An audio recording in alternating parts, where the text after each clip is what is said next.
I, Pranab Mukherjee, do swear in the name of God that I will faithfully execute the office of President of India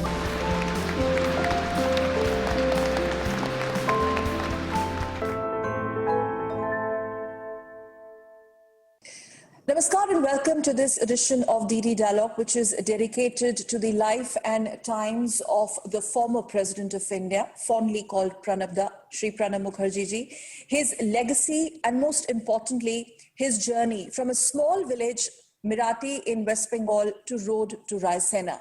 The legacy that he leaves behind, many would have called him People's Rashtrapati.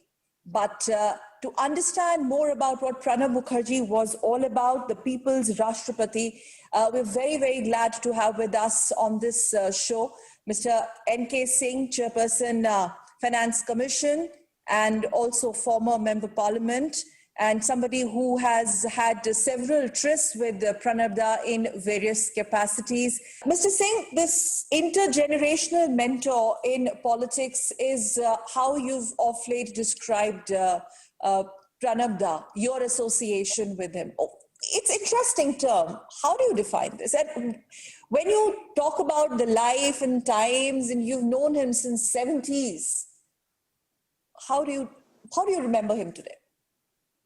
Well, I remember him as a person who was not only a mentor, which is a caption I have used in my obituary piece on him, but as I look back on time, Pranab had given guidance, membership, advisory role, guidance to people not only of his generation, even people who were older to him in his generation, always looked up to him for some kind of an advisory, so pointers.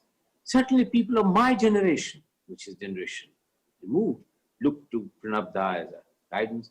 People in the next generation, younger to me, in political, not only in political life, in many other walks of life.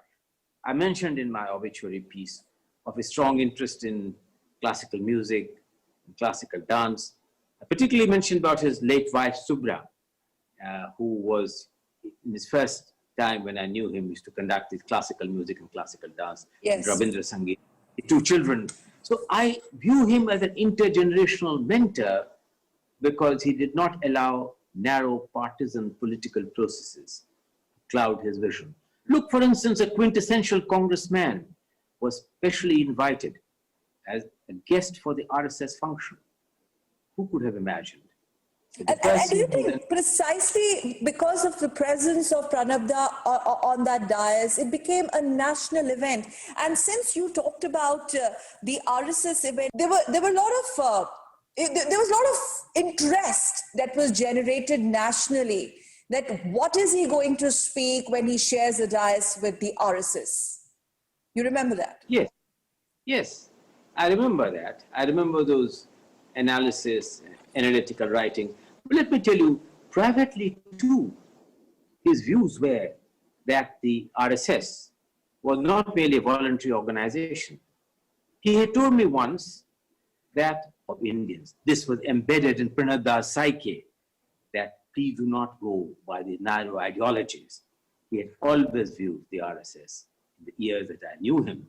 And therefore, I was not very surprised that when he was elevated to very important positions, including the President of India, he had received across the divide, across the political spectrum, across different walks of life, a degree of unanimous support.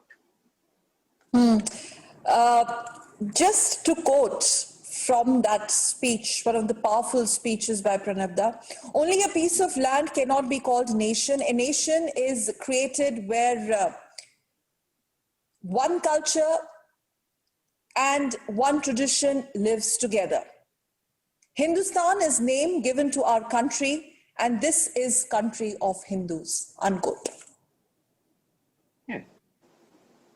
But Hinduism, he never said, in a very, very narrow sectarian sense yes. of the term.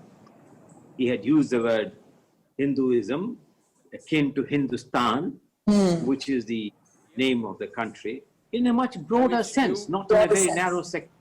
Yes, yes. And therefore, I think that share my understanding, his own belief, and something which I think that the concept rest of India of would also nation, believe that it is not a narrow nationalism, sectarian. After all, the and term patriotism Hindustan, if you look at the origin of in the Hindustan, context of it's not, India. it is in a much broader sense that Hindu as one of the assimilating influence which has adapted, which has shaped other religions, which has also been tolerant in multiple ways. Tolerant, not antithetical to being a Hindu. What was it, one thing about Pranabda, that he was respected across all political spectrums with his appropriate advices, the rationale that he conducted himself with. It was not about Pranab Mukherjee, the Congress leader, but Pranab Mukherjee, the statesman. Do you think the nation would remember him more of a citizen Pranab Mukherjee, more of a people's Rashtrapati Pranab Mukherjee, Pranabda, and not the Congress entity? People will remember him in an amalgam inculcating virtues of people, the political entities, India as a partnership, India as a union of states, which the Constitution of India describes. People will remember him with the fact that he upheld the constitutional values and obligations in every political office which he held. He respected the constitutional framework, which imposes upon him certain obligations. This is right from the beginning, from the time when I had known him from the 70s. Then I directly worked with him in 80-81, when I was a special assistant, which is referred to that period of mine in his autobiography. During his 2 stints as finance minister, if you talk about the economic reforms, the way he changed the economics, the landscape during several terms, not only as the finance minister, but also being part of the planning commission then, and so on and so forth. How do you look back that period? Well, I look back with his great agility and his ability to respond to challenges as it grew. In his first stint, if you remember, this is much before the economic reforms had begun. It was much before India had hit the great balance of payments crisis in 1991. That was the India which he dealt with at that time. When I first knew him, and I worked with him closely, and when Mrs. Gandhi returned to power after the midterm elections in 1980, at that time, as Commerce Minister, he recognized that the trade regime needed to be adapted to meet the new challenges of enhancing India's export and the fact that our balance of payments needed the support of foreign direct investment. In fact, the audacious decision of a joint venture with aluminium PNA, with a joint venture, an important French company producing aluminium, and an Indian company, was taken at that time when he was the Minister of State for Commerce. Subsequently, when he, in his first stint as Finance Minister, he had to grapple with the challenges that India's balance payments was fragile. We were still dependent on external support of the International Monetary Fund and in the World Bank, and he dealt with an India of a different era. Former Prime Minister Manmohan Singh, he once said that Pranab Mukherjee was better qualified to be the Prime Minister of the country. This, I think, was one of the book launches of Pranab Mukherjee. Let me say this, that it was obviously, since Dr. Manmohan Singh, the truthful man, obviously it was not unnatural for him that he would have been considered being the senior most person in the cabinet of Mrs. Gandhi to at least have that interim obligations. Whatever may have been the factors which went to it, I do not want to go back at that particular point in time, something that Manmohan Singh himself recognized much later. But if you look at the second last paragraph of my obituary, there is a hint.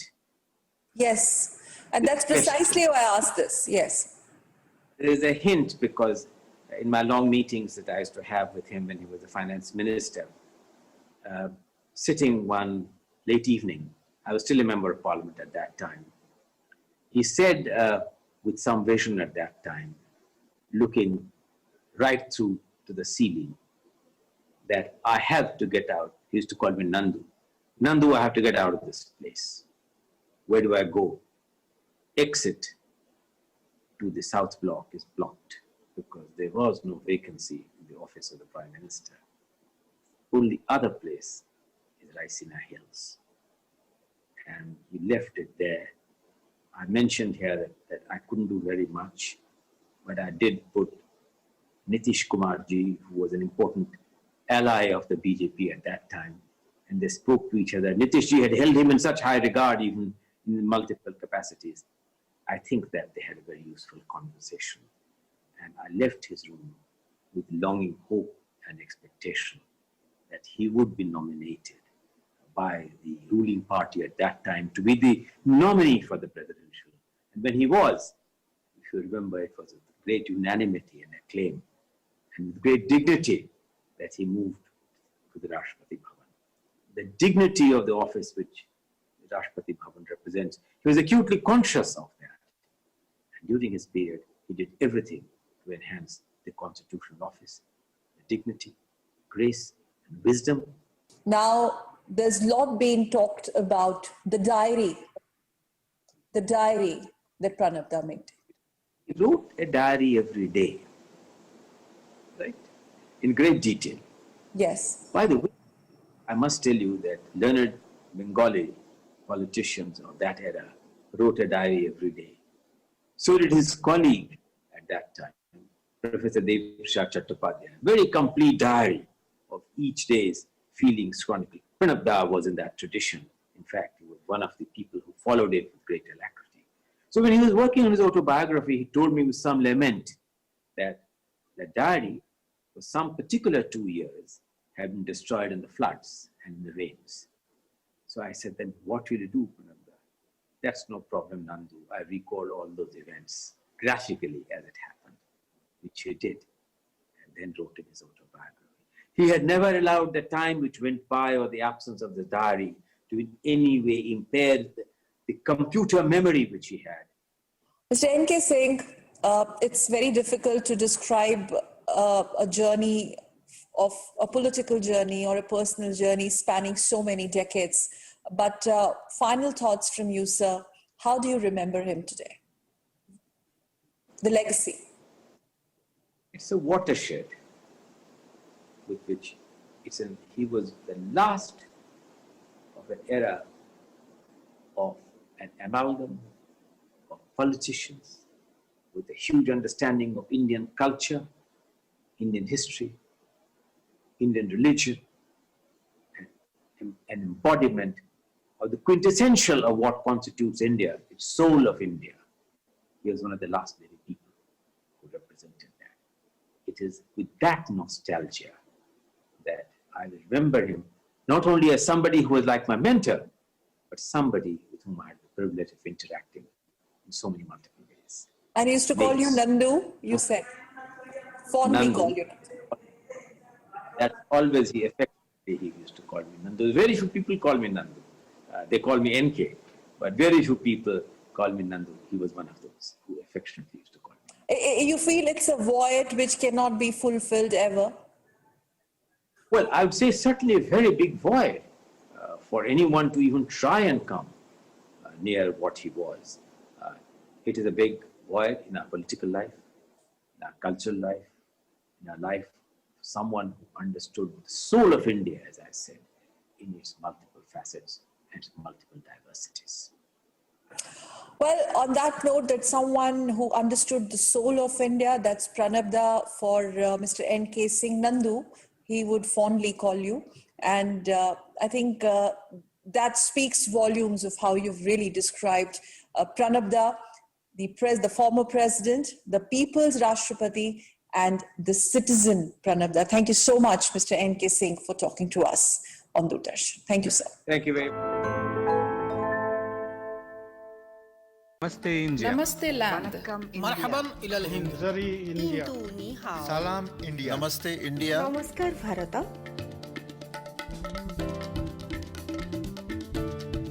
Mui Nous India. sommes land. نحن هنود. India. माँ हिंदी हस्ती Mung Hindian. Salam Hindustan. We are India.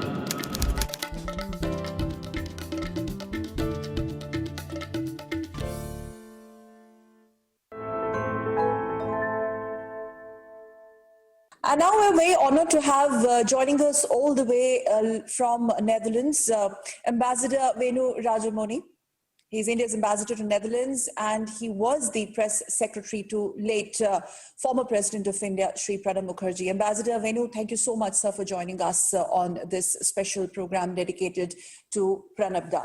Many would describe him as people's Rashtrapati, and especially for the far-reaching changes and the review of protocols that he brought into the place. And I think while going through various articles and papers written on him, the way he changed a lot that used to happen, contrast traditionally what used to happen earlier, and then he tried to change few things, all meant to bring Rashtrapati Bhavan close to the people of India.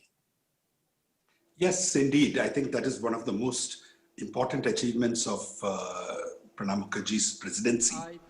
He himself came from a very humble background. He was a village boy, as he used to describe himself, from North Bengal. And having come from such a poor background and risen to the highest office in the country, he felt that it is important that Rashtrapati Bhavan does not become the preserve of a small elite group of people, but it should be opened out to the public at large, and everybody should have an opportunity to come visit the Rashtrapati Bhavan, see it, learn about its history, understand the important events pre-independence, post-independence which have taken place. A number of measures were taken in this regard, which included for the first time opening the Rashtrapati Bhavan to the public for 2 hours a week, a change of guard ceremony once a week, museums. Yes. That's museums which feature the buggies, as well as tell the whole history of the building and all important events leading up to the independence movement and after, under various presidents. You were his press secretary. His record of rejecting mercy petitions is unparalleled. And I think he meant business. Well, I'm not sure if I would like to describe him that way, especially in the context of the mercy petitions. His view on mercy petitions was not to mean business, but to say that, look, I am bound by the constitution. I am bound by the laws of the country. As long as there is a death when penalty. I say business, I mean not the rubber stamp president who actually that's correct. Let me explain. What was most important for President Pranab Mukherjee is the letter of the law, that he abides by the constitution. He used to repeatedly say that every senior official in the country swears when he takes office to abide by the constitution, but the president alone swears to preserve and protect the constitution. So he saw for himself a larger role, and on death penalty, it was not that he was particularly fond of enforcing the death penalty on anyone, but he felt as long as the provision remains in law as enacted by the parliament, he is duty bound as president to carry it out. He cannot bring in an individual view onto it or a personal view onto it. But going beyond that, I would say that President Mukherjee's effort was to make it a substantive presidency. It was not just a ceremonial presidency. Yes. He wanted the presidency to have substance, and he tried to bring that substance into the presidency through a number of ways. One of the most important ways was to be the conscience keeper of the nation. To be willing to speak out boldly, to be willing to advise the two governments he worked with, one led by Dr. Manmohan Singh as well as the other led by Prime Minister Narendra Modi, and to travel the length and breadth of the country, talking to members of parliament, legislators, teachers, students, farmers, the cross-section of the country. He said, look, I have traveled enough abroad. I don't want to travel abroad unless the foreign ministry tells me this is very important. You have to go. But I want to travel within the country. And he visited every state. He visited frontier regions. He visited tribal areas. So you asked me about him being a people's president. Yes. While opening up the Rashtrapati Bhavan was one factor, the other factor was also the fact that he made himself accessible and open to everyone. He was happy to meet people, whether they be senior political leaders, whether they be ministers, whether they be artists, whether they be poets, whether they be students, and whether they be teachers. But he also traveled the length and breadth of the country, trying to connect to the people and to find out what is happening in various parts. You talked about substantive business in Rashtrapati Bhavan. Rashtrapati Mahoday should be used in place of Maha Mahim during speeches. This is what he ideally wanted, and His Excellency will be discontinued while organizing functions within the country and during interaction between Indian dignitaries and the President. What was the idea? What was the idea? Because he was very keen in reviewing these protocols and doing away with something which used to be so sacrosanct to Rashtrapati Bhavan or his predecessors. Was it about bridging the gap, being more closer to the people of the country? Well, I'm very glad you asked this question. The Rashtrapati Bhavan in many ways is seen as a colonial building, and many of the practices in the Rashtrapati Bhavan have followed on right from the days of the British Raj. Mountbatten, who was there as Viceroy and then Governor General. So because of that, a lot of practices have not been thought through. People have just blindly pursued it. The reference which you just now made to him being called His Excellency, which he not only told everyone to stop for himself as well as for all other governors. And maybe there were some governors who are not too happy about it. I was about to ask you that. What was the reaction when he introduced those changes? Yeah, so first of all, the philosophy was that the Rashtrapati Bhavan is no longer a colonial building. The Rashtrapati is not a continuation of the British past. The Rashtrapati is the head of state of modern, independent, democratic Republic of India. And he should embody that consciousness and the personality of the Republic of India, of a young, independent country where we don't stand by ceremony, but we believe in doing our work, we believe in action, we believe in getting things done. So His Excellency in diplomatic parlance across the world is normally a term which is used for foreigners. You do not use that term to address people in your own country, however high that dignitary be. And that is the point he sought to make by telling everybody, don't call me His Excellency, don't call the governors His Excellency, but refer to us like we are all ordinary citizens. In fact, after he retired from Rashtrapati Bhavan, he chose the Twitter handle, the name he chose for the Twitter handle was Citizen Mukherjee. He always saw himself as an ordinary citizen. A journalist asked him, what will you now do after finishing your tenure in Rashtrapati Bhavan? He said, I will melt into the masses. So he came from the masses, he wanted to go back to the masses, and he wanted to send the message all around that we must try and shed these colonial feudal trappings and let us try and it's a very powerful phrase, melt into the masses, and I think that is something which described the entire personality of Pranab Mukherjee, the late president. Is it true that Mr. Mukherjee, President Mukherjee, in fact, directed authorities that most of the functions should be held in Rashtrapati Bhavan so that there is less burden on the police machinery? There should be minimal inconvenience to the people by and large. The whole concept of paraphernalia should be reduced. Is it true that he directed authorities that most of the formal functions should be held inside the premises of Rashtrapati Bhavan in order to maintain that decorum? Absolutely. Absolutely. You're very correct in that. This was part of, it is an extension of what we have already been discussing. That the president should be a friend and an ally and a supporter of the people at large, not a headache and a nuisance. And what has traditionally happened, and even now unfortunately happens, is when a high dignitary travels on the roads for security reasons, our security forces tend to shut down the roads. Traffic has to wait for a long time till the carcade passes. Absolutely. And every time you do a function outside, not just the people in that area, but the people all around are inconvenienced for security reasons. Since the Rashtrapati Bhavan is already a high security zone, he thought that it was best to advise people, look, don't trouble yourself and trouble others by inviting me out. Come here, and we have all the facilities here in the Rashtrapati Bhavan. Let us do it here. And this was sent out to authorities in Delhi as well as all the states whenever he traveled to keep both security and protocol to the minimum and to make sure that you don't inconvenience the public in any manner. Ambassador Venu, you interacted with him on daily basis 24/7 in the capacity of his press secretary. What would you say has been the most or one of the most defining moments of Pranab Da as the former president? He was certainly looked up across the political spectrum, extremely respected. Well, I think there are many special moments, but if I can say two moments, if you will permit me. One, when Prime Minister Modi came into power, Prime Minister Modi came to call on the president, and the president invited him to form the government. One of the first things that Prime Minister Modi asked him was, can I invite heads of states of all South Asian countries to attend the swearing in?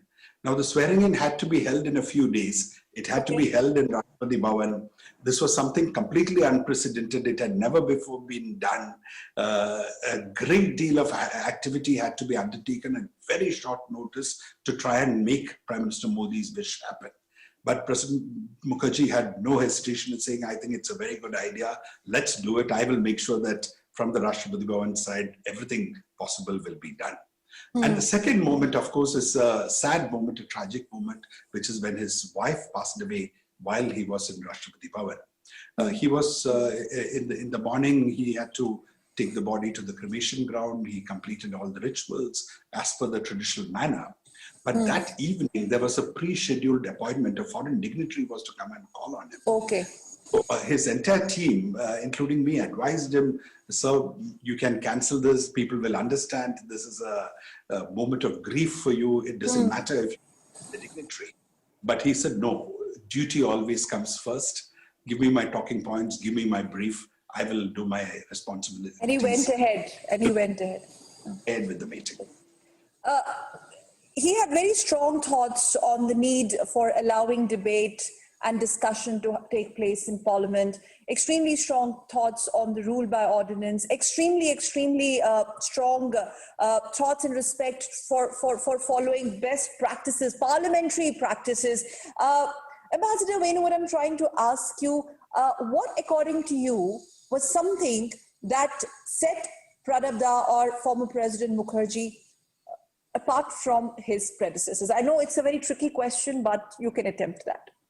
I think we don't have to compare him to his predecessors, but I would say that he was a Democrat to the core, and he was steeped in the parliamentary tradition. He had spent 43 years in Parliament. He came into Parliament first in 1969, and he had become a minister by 1973.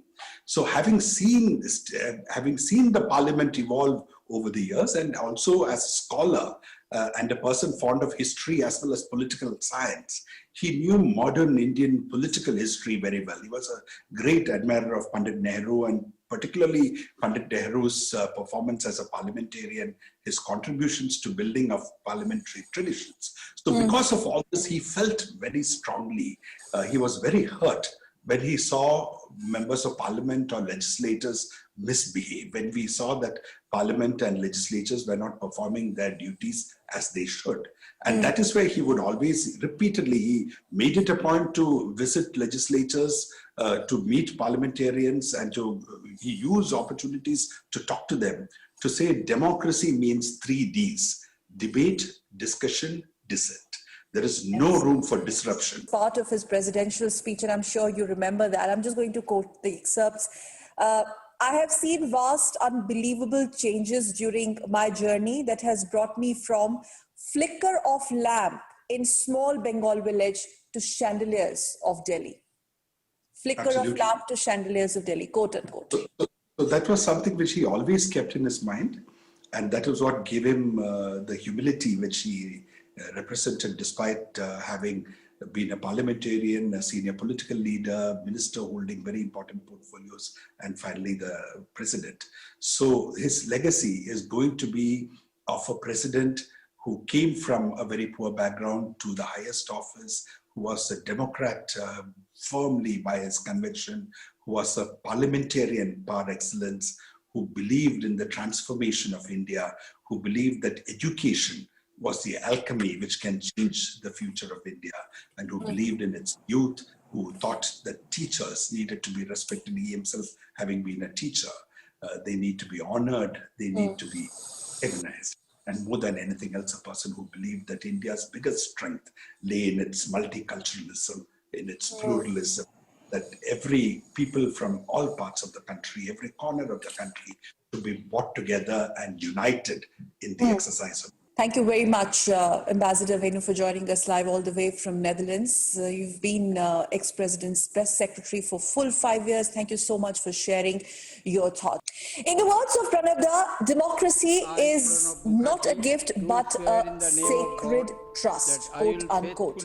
Well, this is what actually defines Pranab from Yati village in West Bengal and the journey that he undertook, the road to Raisina Hill. People's Rashtrapati to citizen Pranab Mukherjee. The life and the times of Pranab, the legacy of Pranab cannot be really described in words.